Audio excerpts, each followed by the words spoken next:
మాది అంటే ఏసే దేవుడు అని చెప్తాడు కదా, వాళ్ళందరికీ మాకు దేవుడు రామస్వామి ఉన్నారు. మేము ఎన్నో యుగాల నుంచి మేము మా రాములనే పూజిస్తాం. మాకు కూడా తెలుసు దేవుడు అంటే మాలో ఉన్న ఆత్మే భగవంతుడు. దేవుడికి రూపం ఉండదు. ఆయన మన భూమిపైన ఏదన్నా ఇబ్బందులు కలిగినప్పుడు అవతారం ఏదో ఒక రూపంలో తీసుకుని వచ్చి మనల్ని కాపాడేదానికి రాముడుగా, కృష్ణుడుగా, వామనుడుగా, శ్రీహరిగా, లేకపోతే పరశురాముడుగా ఎన్నో అవతారాలు తీసుకొని మమ్మల్ని రక్షించారు.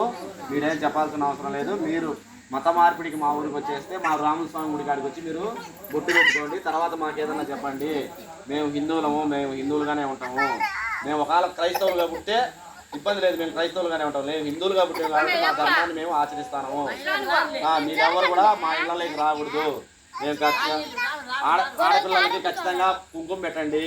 మగపిల్లలకి కూడా కుంకుమ పెట్టుకునేది అలవాటు చేయండి. ప్రతి ఇంట్లో భగవద్గీత, రామాయణం చదువుకునే దానికి ప్రయత్నం చేయండి. ఆడపిల్లలకి సతీ సావిత్రి, సుమతి, అనసూయ గురించి చెప్తే వాళ్ళు కూడా మీరు పెళ్లి చేసిన కనుక వాళ్ళు ఎక్కడికి పోరు.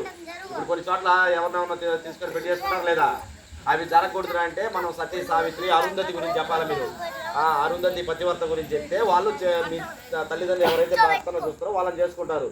ఇవన్నీ మంచి విషయాలు మనం చెప్పాలా లేదా?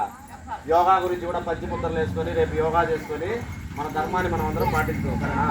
జై శ్రీరామ్, జై శ్రీరామ్, జై శ్రీరామ్.